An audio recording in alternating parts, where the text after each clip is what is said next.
यह घटना जयपुर के एक वरिष्ठ डॉक्टर की आप बीती है, जिसने उनका जीवन बदल दिया। वह हृदय रोग विशेषज्ञ है। उनके द्वारा बताई प्रभु कृपा की कहानी। एक दिन मेरे पास एक दंपत्ति अपनी 6 साल की बच्ची को लेकर आए। निरीक्षण के बाद पता चला कि उसके हृदय में रक्त संचार बहुत कम हो चुका है।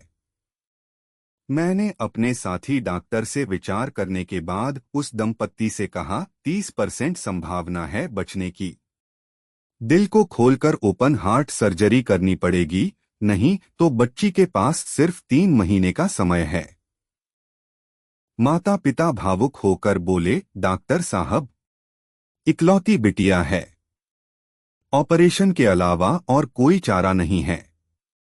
मैंने अन्य कोई विकल्प के लिए मना कर दिया।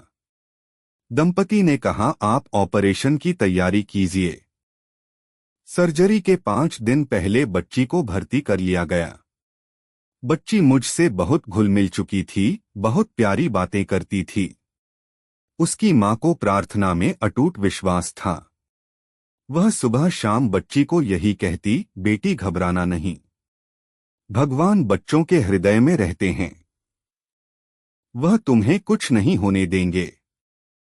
सर्जरी के दिन मैंने उस बच्ची से कहा, बेटी चिंता न करना, ऑपरेशन के बाद आप बिल्कुल ठीक हो जाओगे। बच्ची ने कहा, डॉक्टर अंकल, मैं बिल्कुल नहीं डर रही क्योंकि मेरे हृदय में भगवान रहते हैं, पर आप जब मेरा हार्ट ओपन करोगे तो देखकर बताना भगवान कैसे दिखते हैं। मैं उसकी बात पर मुस्कुरा उठा।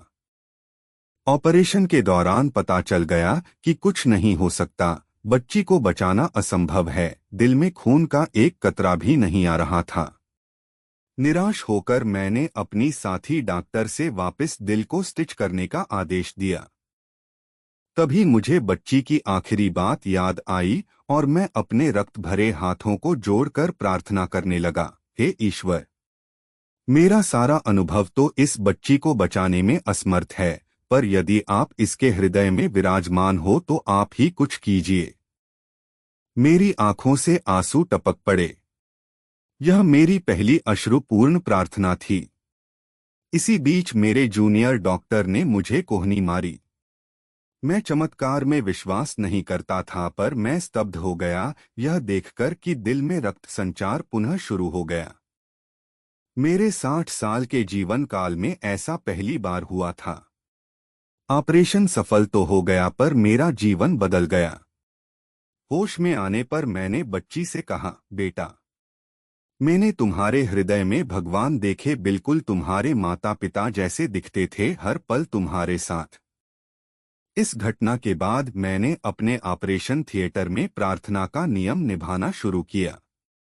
मैं यह अनुरोध करता हूं कि सभी को अपने बच्चों में प्रार्थना का संस्कार डालना ही चाहिए। बस हमें भी हिम्मत नहीं हारनी चाहिए और न ही अपने अच्छे समय में भगवान की भक्ति उनका स्मरण बंद करना चाहिए, बल्कि अपने अच्छे समय के लिए भगवान को सदैव धन्यवाद देते रहना चाहिए। सदैव प्रसन्न रहिए, भगवान का धन्यवाद करते रहिए। जो प्राप्त है पर्याप्त है।